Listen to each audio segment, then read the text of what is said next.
Good afternoon, everyone. Next-expect ko walang tao ngayon. May bagyo eh. Dami po. Sa mga nanonood online, we have around 8,000 people here in the studio. Well, for those of you who's joining us for the first time, I see some fresh face. Ayan. Kasi halatang halata sa liit natin. Ano? So, pero ang dami ngayon dito. Okay? Ba't nandito yan? Okay. Okay. Father's Day pa yun ha. So, nandiyo mga kaibigan ko from CDO. Ayan, nandito. From Jeju. Ayan, ang yangan sa'yo. BTS, okay? So, nandyan yung mga taga-Jeju natin. Island po yan, okay? Walang visa ang Philippines dyan, ano? Ayan, sa mga taga-Jeju, gusto yung mamitas na mga prutas dyan, hanapin nyo itong si Lizelle, okay? But thank you so much for joining us at special day ngayon dahil nandito yung biyanan ko. So, mabait tayo ngayon. Wala tayong in-laws jokes ngayon. So, malungkot tayo ngayon.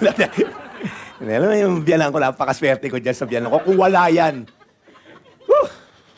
mas masaya kayo, okay? Kasi wala kayong joke. Pero nakakatuwa lang yung youth natin, ha? They're gaining grounds. If you have 16-year-olds above, pakiscan nyo lang po yung QR code or take a picture kasi meron silang Zoom gathering sa mga singles. Okay, singles lang to, no?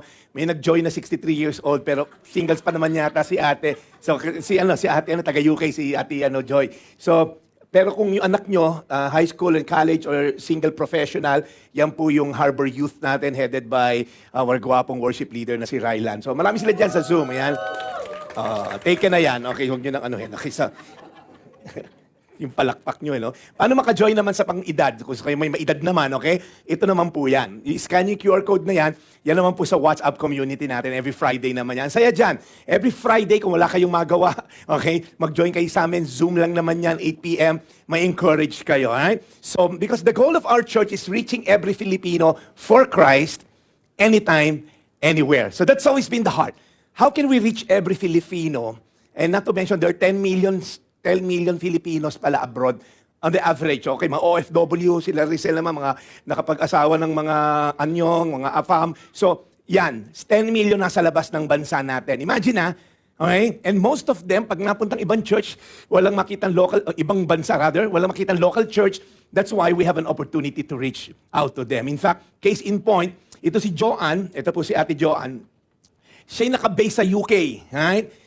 Ito yung anak niya, yung nasa right, ito yung pamangkin niya. And what she did, nakikinig siya ng mga preaching natin dito, sa mga nanonood sa atin sa online.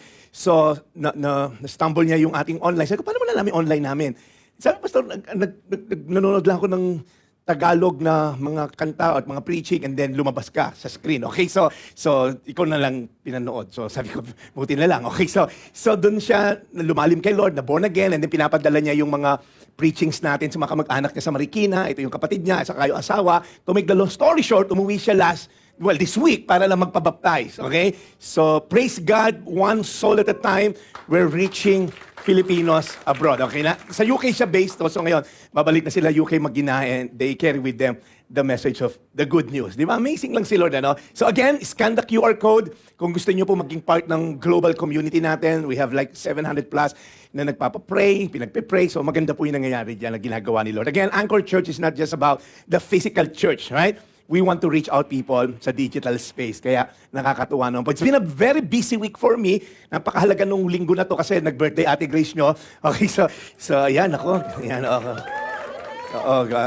kaya sabi ko, napaka-bless ko sa biyanan. Ano? Kung wala akong biyanan, di wala akong naging asawang ganyan. Di ba? For 30 years, 30 taon na akong gumagaso sa birthday na to. So yung mga request, no? Talagang mapapa-sign of the cross ka talaga. So anyway, so tuwan-tuwa naman kami dahil may mga friends who celebrated with her. So, iba't ibang araw lang namin sinelebrate. So, it's been a busy week. Nag-dedicate ako ng isang office.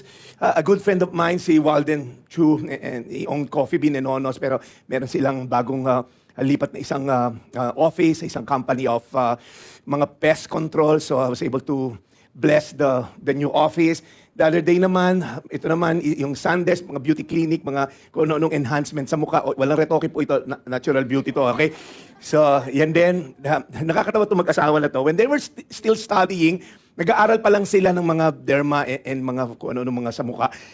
They're listening to my preaching. College days nila. Yun yung testimony nila. Ngayon may anak na sila. So I feel old. Pastor, college pa lang kami, nakikinig na kami sa'yo. Sabi, 2 years old ba ako noon?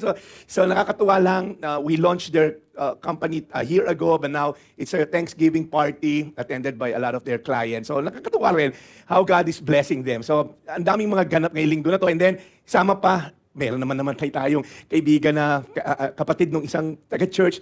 So pag nakita mo, parang roller coaster yung emosyon mo. May party, may ganito, tapos biglang may namatay. And talking about death, di ba?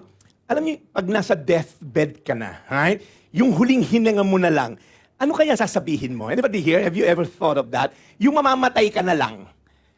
Sino kaya hanapin mo? Di ba? Doon, yung pera, nasa baol, mga ganun ba? Pinky, ano ba sasabihin mo? Whenever someone is dying, you're reserving your energy. Alright? I research about the funny last words ng tao. Nakakatawa to. Tingnan niyo itong mga nakakatawang last words, ha? Eto. Guys, videoan niyo ako. Magbabiral to. Okay, so, ayun, nahulog sa bangin. Okay? So, hindi na gets ng iba. Walang mga cellphone to, okay? Yung pagkasabi, namatay na. Ito pa isa. I thought it's edible. Okay. Kasi Ate Nessa lang tumatawa. Walang katambuhay na si Ate Nessa. Lahat natatawa. Ito, nakakatawa to. Ito, isa ito. Okay. Ano ikat? Yung red wire ba? Ayan, so, okay. Sabi ng bomb disposal agent, okay. Pinifigure out pa lang iba kung ano yung pinag-uusapan natin. Okay, so mamaya magigetso natin yan. Okay, ito po yung mga huling sinabi na, okay, so, ito isa pa to. Relax, napanood ko sa YouTube to. Okay, so, and ito pinaka-funny, ito, yung zookeeper. Cute little kitty. Okay, kinain siya ng tigre. So, but anyway, when you talk about last words, right? Pinaka-importante na last words, right? When you're about to die, di ba? Anything na sasabihin mo may weight. Hindi ka, mamamatay ka na lang, magkukwento ka pa ba? Alam mo, nung unang panahon, siyempre, yung gusto mong sabihin sa mahal mo sa buhay, correct? Kasi nag-conserve ka ng energy, you're about to die, you're hanging on a thread, gusto mong masabi, alright? At ma-convey yung gusto mong sabihin sa taong mahal mo, correct? Now, today we're gonna look at the story of the last words na sinabi sa Bible. Ito yung isa sa pinakamahalagang last words actually. Right? Hindi to galing sa isang general, hindi to galing sa Pharisees. Right? I believe these last words, group of words to, isang sentence, these are the multiple sentences. Ito ay isa sa pinakamahalagang last words sa Bible na documented. At ito'y galing sa isang magnanakaw. Yan may katabi mo. Hindi yan magnanakaw, okay? Galing to sa dying criminal. Ang huling conversation niya, actually, nagligtas sa kanya. Imagine, his last words saved him. Right? So hopefully, may matutunan tayo sa kwento na magnanakaw na to, right? I don't know, baka makaka-relate naman tayo kahit di tayo magnanakaw. And today we're gonna talk about this last season finale. Alam mo, Jonathan, nung nasa Shangri-La tayo, sa place yun, that's the first day ng series. Right? That's the first week. Week 1 yon ng Close Encounters. We're now on our 12th week. 3 buwan na pala tayo rito. Okay, 3 buwan na tayo nagre-rent sa lugar na to. Okay, yumaman na tong hotel na to dahil sa atin. Okay, wala nagre-rent na to dati. Okay, sa Sabado eh. But seriously, we're on our 12th week. 3 months na tayo of different encounters ni Jesus, ng tao kay Jesus. So ngayon, pag-uusapan natin itong season finale. Right? When grace has the last word. Hindi yung Grace na wife ko. Okay? We're gonna talk about the crucifixion. Right? We're gonna look at the 2 thieves, yung dalawang magnanakaw na to. Paano, pag tinignan mo kasi dalawang magnanakaw, right? Supposedly 3 yan, si Barabas yung gitna niyan eh. Kaya lang hiningi nila kapalit ni Jesus si Barabas. Remember? Palayaan niya si Barabas, ito si Jesus ang palit nyo. So, dapat nandiyan si Barabas. Si Deli Atay-Atayan, binigyan ng pangalan niyang dalawa, si Hestas, si Judas, Barabas, kung sino man. Hindi nyo kilala si Deli Atay-Atayan, tanong nyo kay Tita Baby, okay? Tita Baby, alam ko naging kasama mo sa showbiz yung si Deli Atay-Atayan, kabatch mo yon, okay? So, listen up. Itong dalawang magnanakaw na to, interestingly, yung nasa kanan at kaliwa ni Jesus, listen up, they have a lot of things in common. Una, they were both guilty. Parehong guilty itong dalawang magnanakaw na to. Pangalawa, they were both condemned to die. Okay? Wala yung isa, hindi mamamatay. No. Lahat sila, sentensya nila, mamamatay. They both suffered the same pain. Hindi yung, isa blade lang, isa palakol. Hindi, pareho sila ng paghihirap na pinagdaanan itong dalawa na to, okay? They were both equally close to Jesus, physically speaking. Hindi yung, mas malayo yung sa kanan. Hindi. Malapit silang dalawa kay Jesus nung pinako sila. They both had equal opportunity as well. Itong dalawang magnanakaw na to. Yet, they will have different eternal destination. Interesting, ano? Last breath mo, katabi mo yung magdadala sa'yo sa langit. Why did yung isa ended up sa hell, yung isa ended up sa heaven? It's interesting to know, right? Kasi kung ikaw, hindi ka pa sure pupunta ka sa langit, may matutunan tayo rito sa magnanakaw na to, right? So may lesson din pala sa mga magnanakaw. Di ba kaya manood kayo ng mga impeachment natin? Okay, hindi. Marami tayong matutunan sa politics, okay? Paano naligtas tong magnanakaw na to? And maybe you're here today, pastor, hindi ako makaka-relate, di naman ako nagnanakaw. Well, we can all relate to this because this man is in heaven right now, is in paradise, because he did one thing na tama. And my hope and prayer, tayo, itong sitwasyon natin ngayon, we can relate to this man because he did something that brought him to heaven. Amen? Ang tanong, alright, paano naligtas, okay, nasa na yun?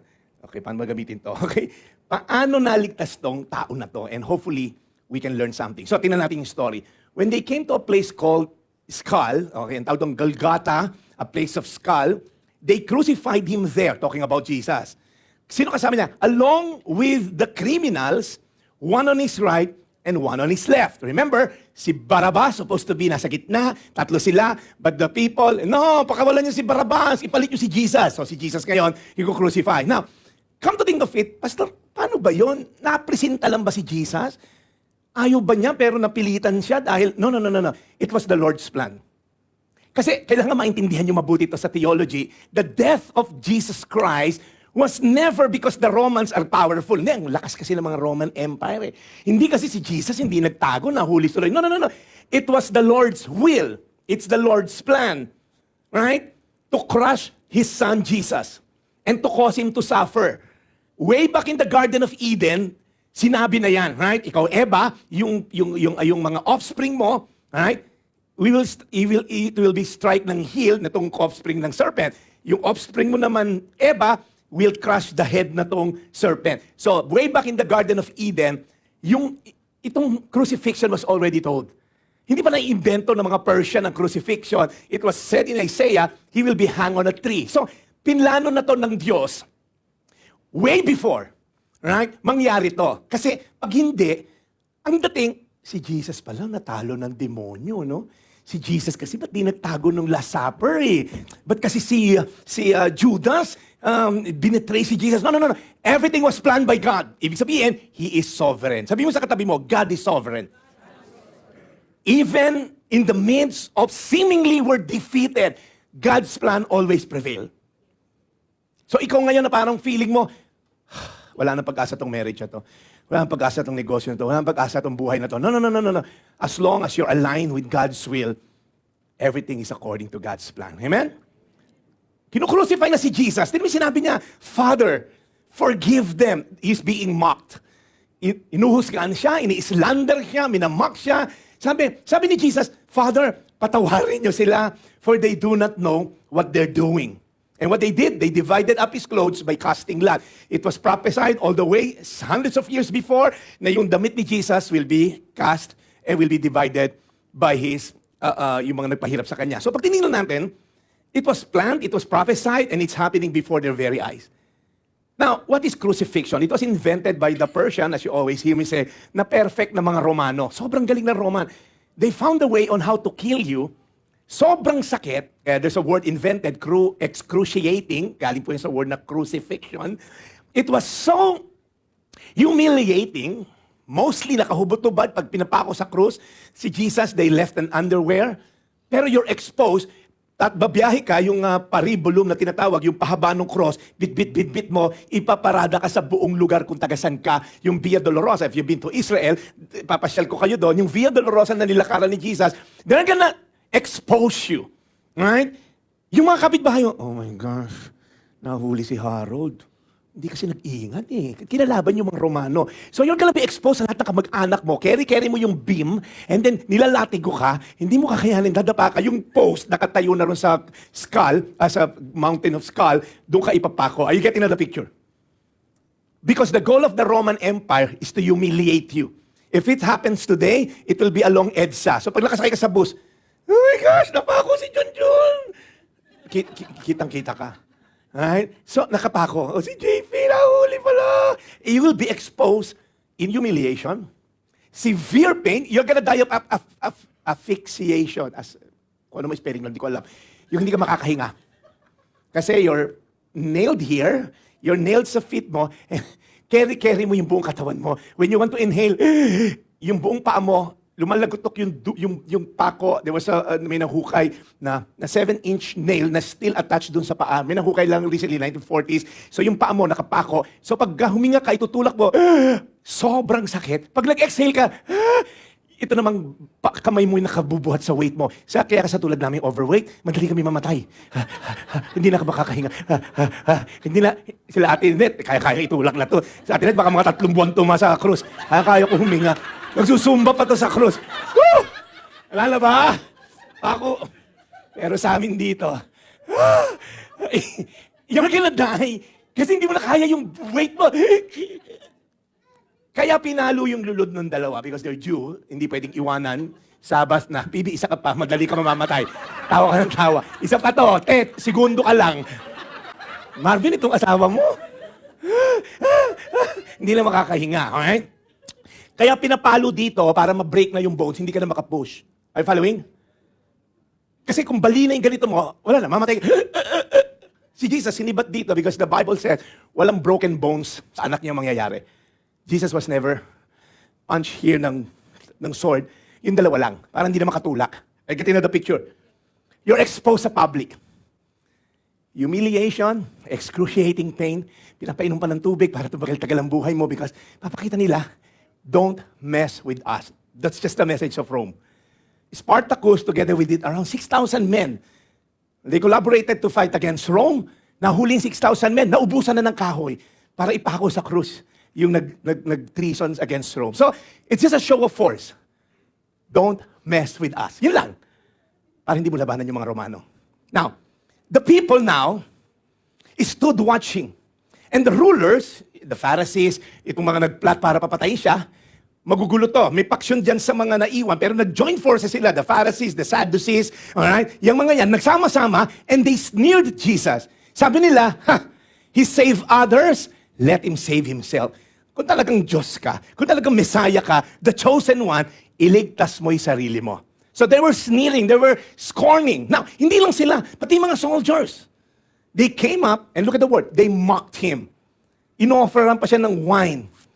Again, I don't know if it's a long shot, pero someone said, mga biblical scholars, I'm not sure kasi wala naman sa Bible to, about what really is that what's really happening here, yung wine with vinegar na may stick.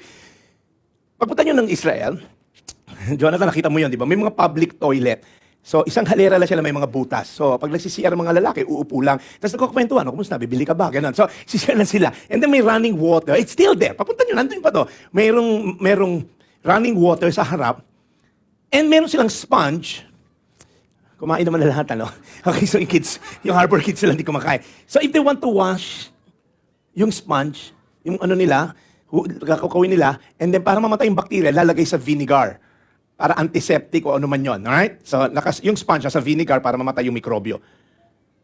Well, some scholars says, yun yung tinakbo ng soldier para mamak si Jesus, kinuha yung sinulaksak sa bibig ni Jesus. Well, again, might be true, but that's just the case. Kasi hindi tubig yung binigay, wine vinegar, a stick, sinuso sa hyssop stick, and then sinulasok sa bibig niya. And then they're saying, oh ano, if you're the king of the Jews, edi ligtas mo yung sarili mo. Wow. If you are the king of the Jews, kala ka ba hari ka? Again, to us kasi, listen up, this is very important. Sino may pendant na krus ngayon? Namimigay ako. Sino gusto ng projector kung meron ka ngayon? Yung pendant na krus, fashion statement ngayon, right? Not back then. Noong unang panahon ni Jesus, yung cross is a sign of defeat, is a sign of pain, is a sign of a loser. Pag may cross, ayan, napako sa cross. Hindi nga katulad ngayon na fashion statement yung cross, ang ganda bling-bling. Walang ganon. So whenever someone is at the cross, you're a loser, you're defeated, you're nothing, you are a worse criminal because it's only reserved for worse of criminal. Are you following? Now, one of the criminals, yung isa sa mga magnanakaw, who hung there, hurled insult at him. Alam mo, bilib din ako sa magnanakaw na to. Pare, pag pinako ka sa krus, ang hirap pagsalita. Kung si Ate Net, kayang-kaya niya, ipagkwentuhan pa, kumusta ka na dyan, mamu, okay naman kami dito. Silang mag-ina nagkukwentuhan doon. Kasi magagaan sila eh. Kaya ko huminga na walang push, okay? Imagine niyo to. Hirap na hirap huminga. Nag-hurl pa ng insult kay Jesus. Ano sabi niya? Aren't you the Messiah? Messiah ka yata eh, okay? Save yourself. And also save us. They're mocking Jesus, alright? But they're not, hindi naman talaga gusto nila ma-save o naniniwalang kaya siyang i-save. No, they're just mocking Jesus. Insulting him. Oh no, akala ko Messiah ka. Nakigulo lang siya. But the other criminal, the other thief, rebuked him. Wow. Gumanda yung plot, pare. May plot twist dito. Alright? Sabi dito, shut up. Hindi sinabi yan. Okay, so, hindi, kung ako lang yun. Kung ako yung nasulat ng Bible, yun ang sasabihin ko, shut up! Ang nakagalang pala. Okay, sabi niya, don't you fear, hindi pala gagalaw kasi nakapa ako, ginano lang niya, don't you fear God? Jesus, ikaw, tumayo kang konti. Ikaw, kasi si Jesus nakaganon. Ako ba? Hindi, Jesus, sumuko kang konti. Ikaw, kilala kita. Nagnakaw tayo nung araw ng bangko. Hindi ka ba natatakot dito? Sabi, don't you fear God? So you want to know the key to His salvation? His salvation begins with conviction. Hindi niya sinabing, God save me. No. He rebuked the other thief. And it's interesting, alright, nung una, actually, nakaasar din siya. Kasi yung nasa 4 na gospel po itong crucifixion, yung 3 gospels, na mention, o yung 2, nangaasar din siya sa una. Tignan niyo to, sa Matthew 27, talking about the crucifixion. And the robbers, yung 2 magnanakaw, who were crucified with Him, also reviled Him in the same way. In the word reviled, it means kinukondem siya, ini-insult, nilalambast. I don't know. Nung una, kasi alas 9 pa lang, nakapako na sila eh. Siguro, alas 9, Jesus, Messiah ka ba? Pare, Messiah lang siya! Nagkukwentuhan sila, nire-revile nila si Jesus. Silang 2. So it's interesting what happened in between. Maybe noong una narinig niya yung, forgive them. Siguro inoobserbahan niya si Jesus. Noong una minamak niya, pero, wow, patawarin daw. Forgive them, Father. Maybe nakita niya yung humility ni Jesus. Maybe naririnig niya yung mga nangungut siya sa harapan ni Jesus. Maybe he came to a realization, don't you fear God? Listen up. The word fear means reverential fear. The word fear means a holy awareness. Hindi ito yung parang, oh my gosh, nandiyan si nanay, takot na ako. Hindi ito yung negative kind of fear. This is a fear in awe. Ang laki ng Diyos na to. Yung takot mo, alam mo kung saan kalulugar. Are you following? Hindi yung takot ka, naku, tatago tayo. Hindi. This kind of fear is what we call a holy fear. I like the quote of Reverend the late Billy Graham. Only when we understand the holiness of God will we understand the depth of our sin. Ang ganda na to. Until maintindihan mo, ano ba yung sabihin ng God is holy? Bakit ba natin dapat katakutan ng Diyos? Hindi siya body-body. Oh, Jesus, kumusta? Di ba meron sa ABS noon, yung si Bro. Bro! Yung si Jesus, parang tropa lang ni kung sino man yun. Hindi ganun si Jesus. Yeah, He's a friend of sinners, but He's also the God who spoke everything into being. Hindi siya yung parang babarkadahin mo, oh, Jesus, what's up, brother? Hindi siya ganun. Siya yung, oh my gosh, may reverential fear. Right? Hindi siya yung parang i-spoil din ka at spoiled brat ka na anak ni God. You know what the Bible says when Isaiah saw God? Holy, holy, holy is the Lord Almighty. The whole earth is full of His glory. It literally means God is set apart, distinct, separated, utterly different, morally pure. Pag sinabi natin God is holy, kitang-kita natin kung gaano tayo karumi. Right? Nung sinabi ni Isaiah, holy, holy, holy, nakita niya absolute moral purity ni God. God never sins, He never lies, He never cheats, He never has impure motives. Kaya pag tinignan niyo to mga kapatid, how can sinful people like us ever live with a holy God? How can it be possible na we're gonna be in heaven, as sinful as we are, we're gonna be with a holy God? Alam niyo, while I was, nung maliit pa ako, nakwento ko na to, di ba? Kasi we live in an 18-bedroom mansion in Nueva Ecija. Puro doghouse lang yan, tita. Okay? So, yung nanay ko, ang linis sa bahay, lagi may basahan sa paa. Tingin ko nga pinanganak yung kasama niya, basahan niya. Eh, dapat kami ng basketball court. So imagine niyo basketball court, hindi pa simentado noon, Junjun yung court sa bahay, sa tapat. So minsan, pag walang kalaban naman na hindi naman pustahan, nakapaalang kami, sayang yung tsinelas eh. So yung mga libag, talagang, ang paa ko 7 lang, nagiging 9 yung paa ko eh, sa kapal ng libag, okay? Kasi laro ka ng laro sa ano. Tapos hindi ka makakatungtong sa bahay namin. Kasi yung nanay ko, kita-kita yung footprints in the sand. Kita niya, kaninong footprint to? Size 7. Jeffrey, ba't pumasok ka na marumi yung paa mo? Meron kami sa harapan namin, dati poso pa yun, naging gripo, yumaman na kasi kami. So, kailangan mo maghugas ng paa bago makapasok sa presensya ng bahay niya. Ganun kalinis yung nanay ko. Maliit ang bahay namin, pero malinis. Now, imagine mo si God. Papasok ka with all your filthiness, your impure thoughts, papasok sa holy presence ni God, mamamatay ka. Bakit sila dyan? Pag nakita yung presence ni God, hinihimatay. When people see even yung presence ni God, they see their own filthiness. Sabi ni Isaiah, "Woe is me, I'm a man of unclean lips." The closer Isaiah had an understanding of the holiness of God, the more siya naging aware ng kanyang pagiging makasalanan. Sometimes we think, hindi, pastor ako, malinis ako, maputi ako. Sino rito? Yan, yung t-shirt na yan. Kala mo maputi na, di ba? Pero maliwanag yung projector ko, madumi yan sa computer ko, ba't dyan lumiwanag? Okay? May mancha-mancha. Pero until itabi mo yan sa totoong puti, ma-realize mo, hindi pala ganun kaputi. So sometimes we think, I deserve to go to heaven. Kasi malinis ako. But you see, our first conviction should be, God is holy, I am not. Pag naintindihan mo to, yung salvation mo is in the process. Because the next part is, then you'll have now an understanding. Sabi niya, since you are under the same sentence, pareho lang tayong makasalanan, pero we are justly punished. For we are getting what our deeds deserve. Ang galing na ito, magnanakaw na ito ha. Hoy, hindi natin katulad yan. Tayo talagang makasalanan, magnanakaw, pumatay tayo. Yan, wala yung kasalanan. Kaya dapat lang talaga tayong mamatay. Pero yung tao na yan, he's done nothing wrong. Point number 2, his faith grows through humble confession. Inamin niya na siya'y makasalanan. Sino sa inyo dito umamin ka na makasalanan ka?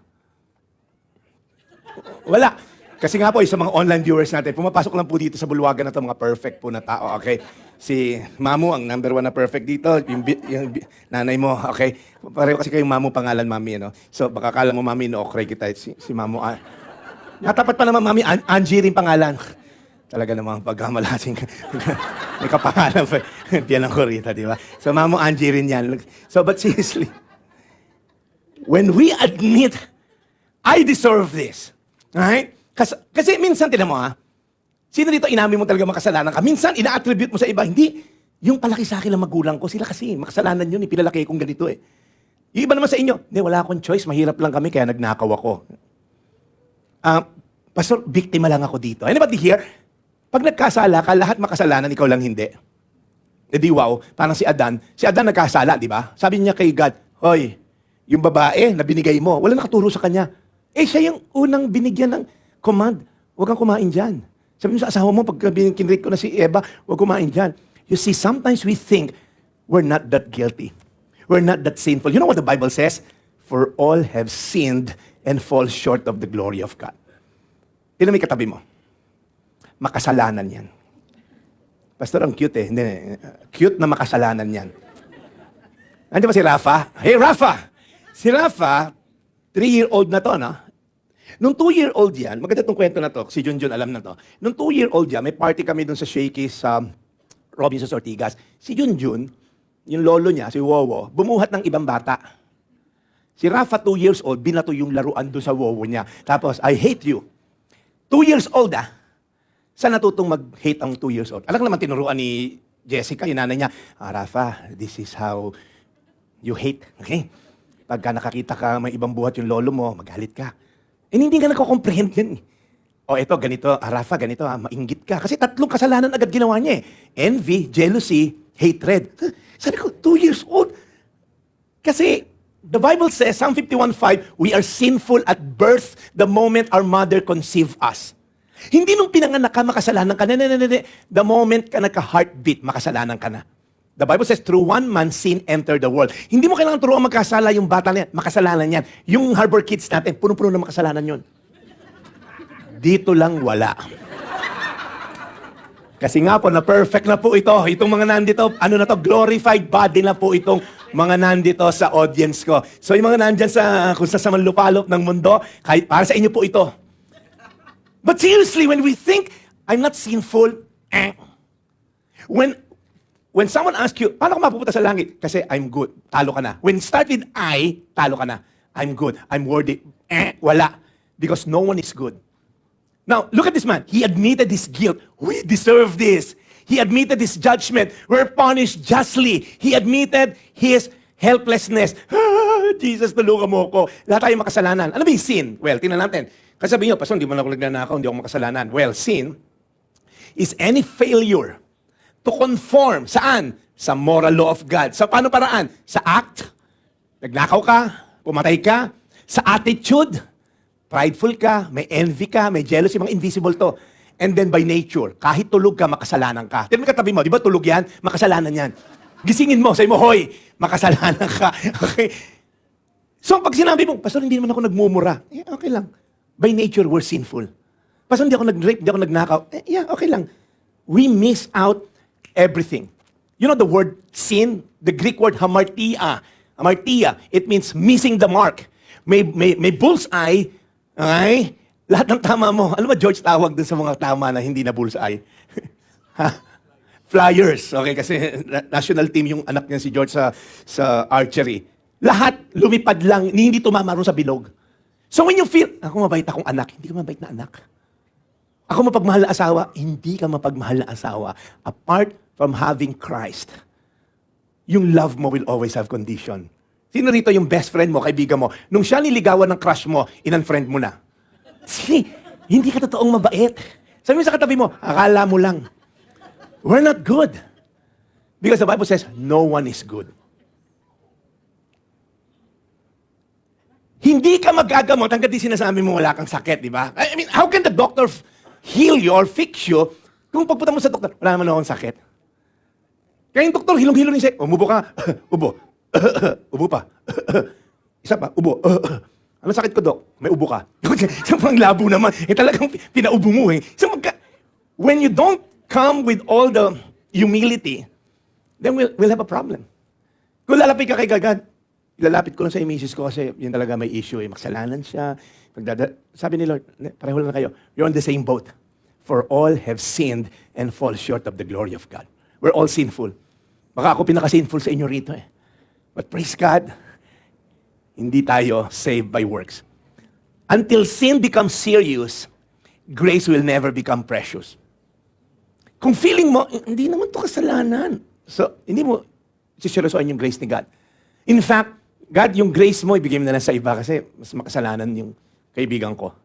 But until you see what sin really is, it's missing the mark. God sets a standard. We miss the mark.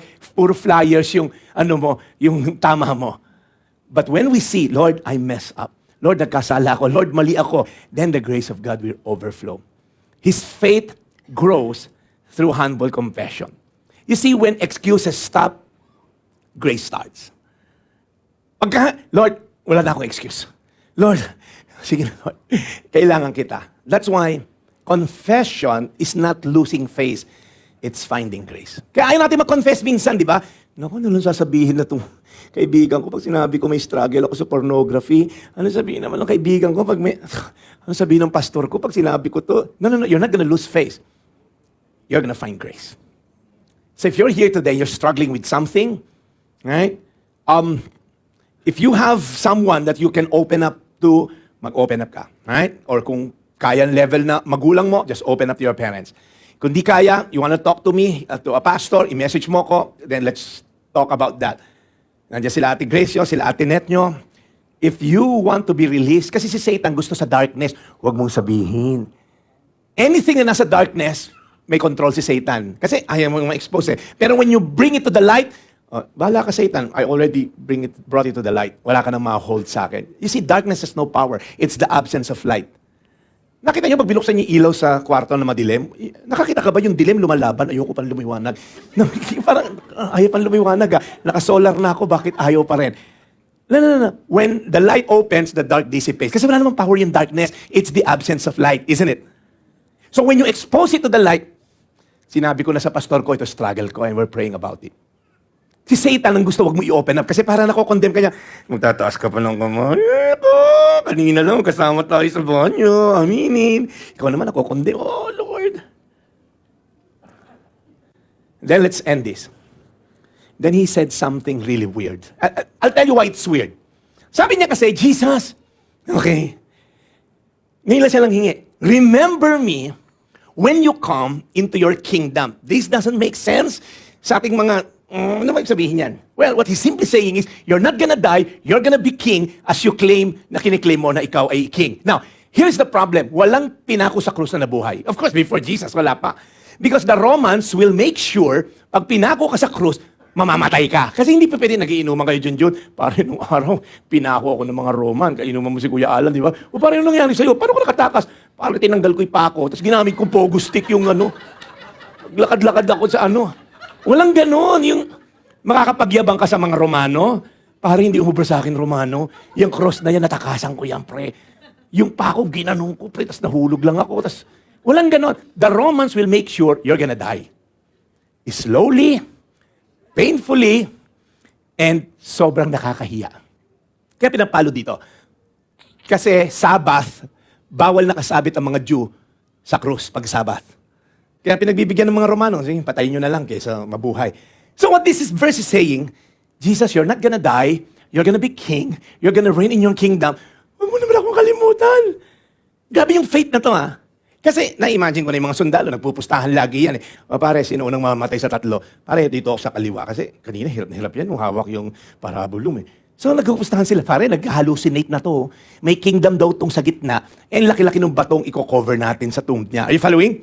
That's why this statement doesn't make sense. Why will someone being crucified become king? You see, he received salvation by putting his trust in the king. Napansin nyo, hindi siya humingi ng Savior sa cross na, Jesus, patakasin mo lang ako rito, magbabago ako. No, no, no, no. He didn't request for healing. Jesus, huwag ako masaktan. He didn't request for a second chance. Ang hiningi niya, Jesus, I need you. Lahat nakikita a criminal on the cross, he saw a king about to reign in his kingdom. Galing, ano? Lahat nakikita failure because crucifixion is a failure, it's a loss, right? Nakikita niya Savior. The rest sees a cross, he saw a kingdom. So nung sinabi niya, Jesus, wag mo kong kalimutan. The word remember, it's not just don't forget me. No, no, no, no. The Greek word says, it's a promise with action. Jesus, pangako mo, may gagawin kang paraan. That's what it means. When you say, remember me, it's accompanied with action. Sino dito nangako ka na pako? Again, sa mga nanonood po dito talaga, wala po talaga dito. Sobrang perfect na po talaga kasi alam mo, napaka-boring yung kausap, wala kayong reaksyon. Mga taga-taytay lang na kababayan ko dito na ano, di ba? Yung nangako ka pero walang follow through. Nangako na, gusto mo pa ito pa rin, abuso ka naman. Ito, alalahanin mo ko. He's banking on that Jesus will act on his request. What did Jesus say? Everybody say today. Jesus didn't say, okay, after the purgatory. Well, kasi wala namang purgatory.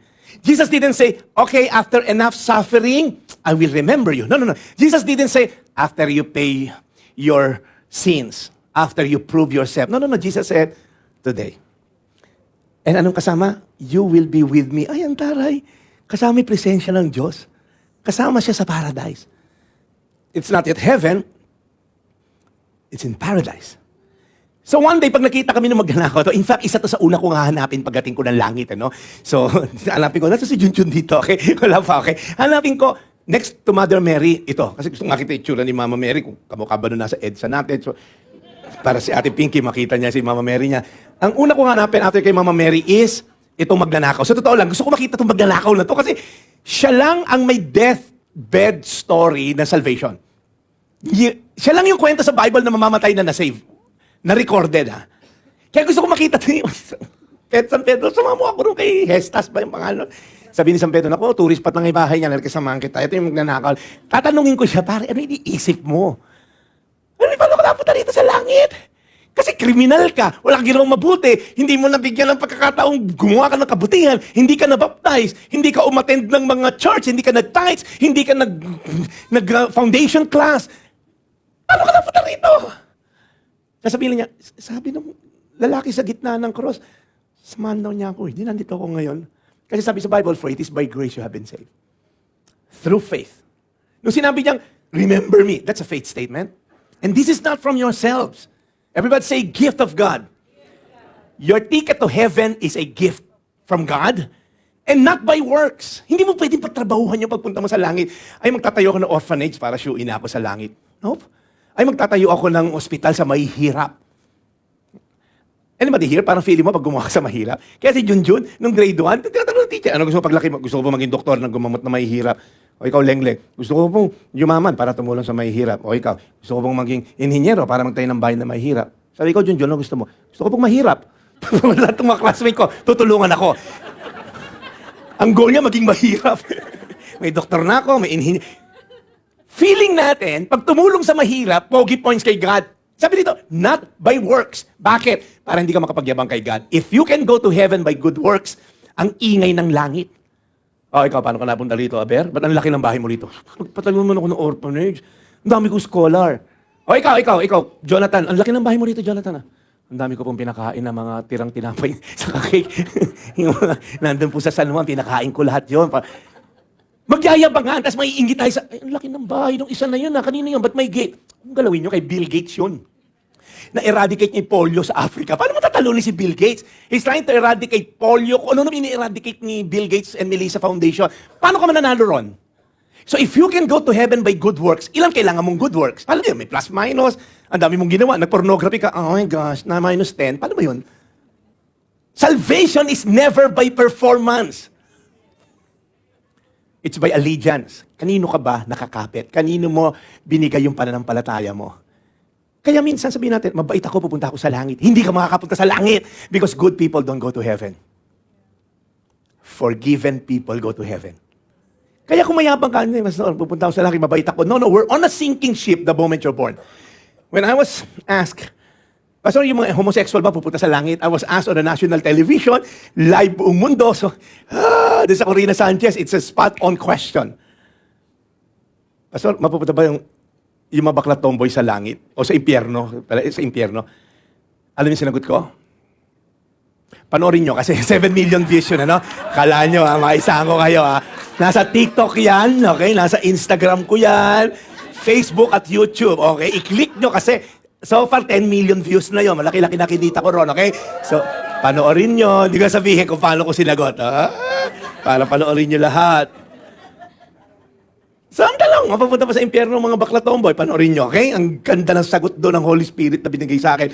Pwede sabihin, we're all in a sinking boat. The moment you're born in a boat that's gonna drown. Mamamatay ka na. So hindi totoong, ako kasi pastor, pinanganak, mabait. No. Lahat tayo papuntang impyerno the moment you're born. That's just the reality. Walang morally neutral. Ay, ang cute, bata, wala pang kasalanan yan. No. By nature, makasalanan na yan. Kaya lahat tayo nalulunod, and then nagbato si God, pinadala yung anak niya. Ang tanong, will you have the faith to embrace yung salbabida? Or, hindi kailangan yan. Maglalangoy ako, okay? Lalangoy ako papunta sa boat. Hindi, lulubog na yung boat, pare. Hindi, lalangoyin ko yung pangpang. Hindi, walang pangpang. Lahat tayo papuntang impyerno, and God sent His Son, a lifeboat, a salbabida, a life jacket. Will you grab and put your faith sa salbabida? All of us are drowning. So if you're not gonna have faith outside yourself, you're gonna end in hell. If you're watching now and you feel like, Pastor, hindi para sa akin yan, I'm a good person. No. Good people don't go to heaven. Only those people who put their faith in God. Ano yung verse natin kanina? It is by grace you have been saved through faith.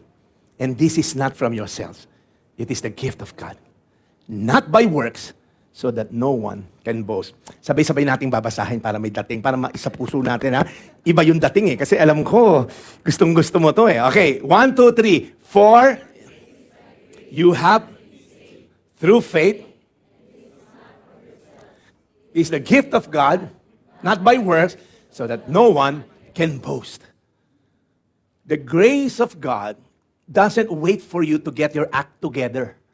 The prodigal son story, the father runs to meet you exactly where you are. Some of you, feeling mo, saka na ako lalapit sa Diyos pag mabait na ako. Hindi ka babait. Dahil in the first place, no one is good. Ang weird nun, ano? Yung parang may sakit ka, saka na ako pupunta sa doktor pag magaling na ako. Ang weird. Yung mamamatay ka na sa sakit, ayoko pupunta sa doktor, magpapalakas ako, tapos pag malakas na ako, pupunta ako, Dok, malakas na po ako. Nakikita niyo yung logic? When we come to God, na we feel, si Ate Nessa, ito kasi sa NKTI ito, ang dami na itong mga, ang dami GL na to si Ate Nessa. Ikaw talaga, Ate Nessa. You see, if you come to God, na feeling mo, I don't need fixing because you're perfect, you can see the sin. Lalayo ko dyan. Ito kasi ayoko magkasala. Perfect ako, God. Lalapit ako sa'yo. Yung pride mo, number one issue agad. You don't come to God when you're perfect because no one's perfect. We're being perfected.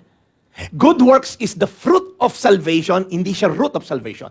It's a mark of salvation, not a means to salvation. Magpapakabait ako para maligtas ako. Mali! Niligtas ka ni God, then good work is part of why He created you in the first place. Grabe, no? Nakakatuwa lang. Religion says, do this, do that. Jesus said, it's done. Religion says, do. Jesus said, done. It is finished. Aren't you glad that we have a God who came from heaven to earth? The rest of the religion, puro patay ng Diyos nila. From Muslim, lahat, say Buddha, puro patay na yon. Only Jesus Christ came back from the dead, rose on the third day, so that you will know when I put my trust in this God, I'm not going to end decaying. I'm going to be resurrected so that I will be with Him throughout eternity. Amen? Let's all stand as we partake communion. But, mamaya natin sagutin yan. I want to ask the music team to come here on stage. Right? We're going to give thanks to God. Communion is giving thanks. The Bible says, do this in remembrance of me. Right? So we're going to pray. I'm going to ask the music team to sing for us. May maganda silang kanta for you. And then after that, we're going to partake communion. But before they sing, I want to pray. Magdadasal lang tayo kasi meron tayo minsang mga preconceived idea na pinanghawakan natin totoo kahit hindi naman biblical. Una, that you're a good person. Or sometimes we feel, I'm a better person than the other. No. How will you feel if God told you you're in the same boat as Hitler? I mean, that guy killed around 7 million Jews. Ikaw, ano ba pinatay mo? Ilaw? Ano ba? Langgam? Lamok? And then you're gonna be in the same boat as Hitler? Sobo ko naman, Lord. Well, that's just the reality. We're in the same boat. And sometimes yung pride natin of self-righteousness, parang feeling natin, hindi naman ako ganun kasama, Lord. Si Hitler, 7 million binatay nila ng Holocaust, ako wala. No, we're in the same boat. How would you feel kung nakita mo sa langit si Hitler? Ba't nandito to? Di ba, how would you feel kung may nakita kang sobrang samang tao na born again? There's a guy in the States, I forgot the name. I was listening to the podcast the other day. Sobra, serial killer, serial rapist, pinapatay niya, dinidismember niya yung katawan ng ano niya, and then kinakain pa yung katao. Sobrang gross. And he was sentenced multiple hundreds of years. Tapos pare na born again sa kulungan. There was a pastor who shared the gospel and legit na born again yung multiple killer na yon. And people were, mapupunta sa langit yan. So sometimes we have this moral superiority to others because we feel, deserving niya yan, ako hindi. Well, bad news. We're all on the same boat. We're all headed to hell. We are all in need of the saving grace of God. There's no such thing, ikaw level 1 ka lang kasi mabait ka naman, wala kang napatay. No. We're all on the same boat. We're all sinners. But thanks be to God, He sent His Son to die for you and me. Lord, we commit this time to you. As we're gonna worship you through this song, we're gonna give thanks of what you did on the cross 2,000 years ago. And we're gonna remember it, Lord God, through communion. Lord, we're so grateful, Lord, yung ginawa mo sa krus for dying for our sins. Pero Lord, hindi nagtatapos yun. You rose again from the dead. On the third day, you resurrected, showing that death and sin has no power over you. Kaya kami rin, Lord, our greatest enemy, sin and death, you've conquered them both. So Father, right now, yung assurance of heaven is not just a wishful thinking. It is the reality of your saving grace. Lord, tulungan mo lang kami, Lord, na maintindihan pa namin ng lubos. Pag sinabing ikaw ay holy, a greater understanding of your holiness gives us a greater sense of awe and fear. Na, oh my gosh, ba't ba ako nagsisinungaling? Ba't ako nagnanakaw? Ba't ako nagmumura? Ba't ayaw ko magpatawad? When we see how holy you are, and yet you save us, na hindi naman deserving, Lord, our response, as you said in your word, it's your kindness that leads us to repentance. So Lord, today we ask, Lord, lead us to repentance. Lord, yung kabaitan mo, Lord, ipaunawa mo sa amin. Yung holiness mo, Lord, ipaunawa mo sa amin. Para hindi namin sayangin yung grace na available sa amin. Sabi, Lord, sa Bible, the grace is not there para abusuhin namin. So that we can keep on sinning. Eh may grace naman pala. Magsala na lang ako, magkasala na lang ako para araw-araw. But Lord, grace should not lead us to sin more. But it should lead us to have an understanding, I'm offending a holy God, kaya ayoko na magkasala. So Lord, today, may we enjoy that grace. And may we be thankful, Lord, sa kabutihan mo. In Jesus' name. From the Lord, what I also pass on to you, the Lord Jesus on the night he was betrayed took bread. And when he had given thanks, he broke it and said, "This is my body, which is for you. Do this in remembrance of me." In the same way, after supper, he took the cup, saying, "This cup is the new covenant in my blood. Do this whenever you drink it in remembrance of me. For whenever you eat this bread and drink this cup, you proclaim the Lord's death until he comes." One day, the Lord Jesus Christ will come again. And until that day comes, we will always be grateful of what he did on the cross. Tayo pong lahat, as I mentioned kanina, kung hindi siya bumaba sa lupa to intervene sa history, we're all hopeless. We're all just gonna enjoy life hanggang mamatay tayo, and then we're all gonna end up in hell.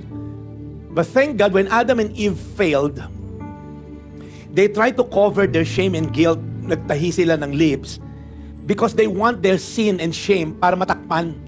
So the Bible says they sewed, nagtahi sila ng fig leaves. But when they're about to leave, God did something. The Bible says he gave a garment of skin to Adam. He removed the leaves and gave an animal skin. An innocent animal needed to die to get the skin to cover their shame and guilt. As an innocent lamb, right, needs to shed his blood to cover their shame and guilt. Then thousands of years after, the perfect Lamb of God, Jesus Christ, shed his own blood at the cross to once and for all cover your shame and guilt. The Bible says we were clothed with righteousness. Not because of our own righteousness, but because of Jesus' righteousness. What he did on the cross. Kaya ikaw ngayon, na parang pakiramdam mo, parang ang hirap ng buhay. Ang hirap yung damdamin mo, yung puso mo, yung isipan mo. Maybe you have an incomplete understanding of what Jesus did on the cross. He saved you and me. He redeemed you from death. He gave you a brand new life. Kaya as we partake of this bread and we're gonna drink of the cup, let us be reminded, your greatest need from saving sin and death, Jesus overcame. He conquered sin and death. So yung mga problema mo ngayon, I'm not saying na yung cancer mo, small time lang yan. But come to think of it, your ultimate problem has been solved by God. And if you put your faith in Him, everything's settled. Amen? Lord, we want to thank you. As we partake of this bread, we're saying we are part of what you did, Lord God. We are recipient of what you did on the cross. We are now saved because we trust you. Your finished work, it is done. It is finished. So today, Lord, as we partake of this bread, we're saying, Lord, thank you for this. We will partake of the bread.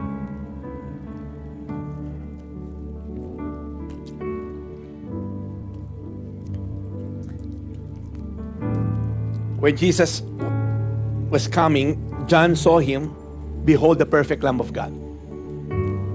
Back in the day, they will never sacrifice a lamb with any blemish or any problem. Alright? Kung pilay or bulag yung lamb, they won't dedicate it. Re-reject siya ni God. What God is looking for is a sheep that is no blemish, spotless, perfect lamb. Ayaw ni God ng mga tira-tira lang na lamb. Kung ano yung tinatreasure mo, yun ang gusto ni God, ibigay mo as an offering. Because God gave everything. His one and only Son, the perfect Lamb of God. He shed His own blood on the cross. So as we partake of this cup, we are being reminded, Lord, I don't deserve anything, and yet you gave me everything. Hindi natin deserving masave tayo. We're all headed to hell. But Jesus Christ came just so you know how important you are, how valuable you are, that is willing to die for you. So Lord, marami pong salamat. Your death on the cross is not by chance or by accident. It was planned all the way in the Garden of Eden. Lord, today, we're so grateful because as we learned a while ago, it was the Father's will for you to die. I can't imagine that as a father. But Lord, you did it anyway because you want us to be with you throughout eternity. Lord, may we be like the thief, Lord God, yung prayer niya. Remember us. Remember us. Lord, do not forget about us. So Father, right now, as we partake of this cup, we're remembering your goodness, your love and sacrifice for us. Let's partake of the cup. Lord, we thank you, Lord God. Sino sa inyo, there's something to be thankful for kay God? I mean, sometimes we always focus on the things na wala tayo, kaya we fail to be grateful sa mga bagay na meron tayo. It's human tendency to always look for things na kulang, and we forget that the Lord has blessed us with a lot of things. In fact, if you're breathing today, you're actually blessed. The fact that you came here today, you're blessed. And sometimes we focus too much on the things, ba't yung kapitbahay ko meron, ba't ako wala? You see, our greatest need is salvation. And maybe some of you here today, I was looking at our numbers, there are hundreds of watching now, YouTube and Facebook. Baka lang meron, or maybe some of you here, first time mo, hindi mo pa binibigay yung buhay mo sa Diyos. This is the greatest gift. This is the only reason why Jesus came, so that we will be reconciled to the Father. He didn't come for you to be rich. He didn't come for you to have good business, to have good marriages. That's not part of His plan. Maybe that's a fruit of being saved. Pero the reason why Jesus came, so that you and me may be saved. So if you're here today and you haven't given your life to Christ, hindi mo pa sinusurrender yung buhay mo sa Diyos, alam niyo po, it only needed for you to say, Lord, I'm sinful, makasalanan ako, kailangan kita. Katulad nung magnanakaw doon sa krus, sinabi niya, I deserve this. Pero Lord, wag mo akong kalimutan. So maybe ikaw yung nasa sitwasyon na to, kailangan mo lang aminin na hindi ko kayang iligtas ang sarili ko. So maybe you're watching now, or maybe nandito ka ngayon sa lugar na to, and you want to make a decision, Lord, gusto kitang tanggapin bilang aking tagapagligtas. What we need to do is to admit na wala akong kakayanang iligtas ang sarili ko at kailangan kita. So if there's anybody here, just itaas mo lang kamay mo. Yung sinasabi mo, Panginoon, gusto kitang tanggapin bilang aking tagapagligtas. Okay, si Ice. Thank you, Ice. Okay, sino pa? Aside kay Ice, ito, meron dito sa likod. If you want to receive the Lord Jesus Christ as your Lord and Savior, we have, habang nakataas po yung kamay nyo, taas nyo lang kasi this is the most important decision sa buhay nyo. For those of you, come on, give it praise. And even for those of you watching, just so I know kung meron, just type the word Jesus. Ibig sabihin, gusto mong tanggapin si Jesus, just type the word Jesus and we'll pray for you and you'll pray with us as well. So yung mga nandito po sa bulwagan na to, at yung mga nanonood na gusto tanggapin si Jesus, can you repeat this word? Sabi mo lang, Panginoong Jesus, inaamin ko po na ako'y makasalanan at hindi ko kaya iligtas ang aking sarili. Simula ngayon, Jesus, ako'y nagsisisi sa lahat ng mga nagawa kong kasalanan. Simula ngayon, Jesus, tatalikuran ko na ang mga maling gawain dulot ng pagmamahal ko sa iyo.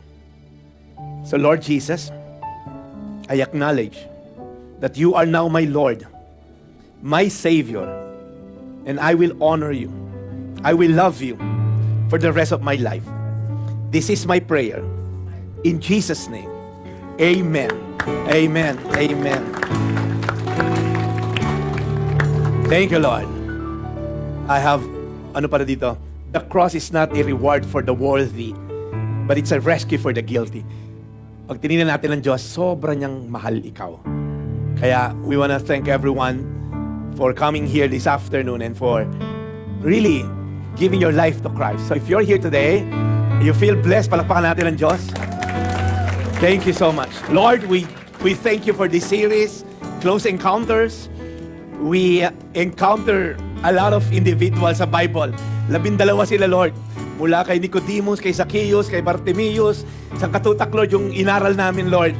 Iba-iba sila ng dahilan ba't ka na-encounter. Yung iba, ikaw nag-initiate. Lord, yung iba, nilapitan ka. But ultimately, Lord, it's you who gave them, Lord God, the desire to get to know you. Sabi mo, no one will draw to me unless the Father draws them. Kaya Lord, yung mga kwentong Biblia na to na na-encounter ka, Lord, nawa pag na-encounter ka rin namin every day of our lives. So Lord, we would just want to thank you for a fruitful series for 3 months. We had a great time and deeper knowledge of your love, your mercy, and your grace. We thank you, Jesus. Everybody say amen. All right. God bless you, and we'll see you next week.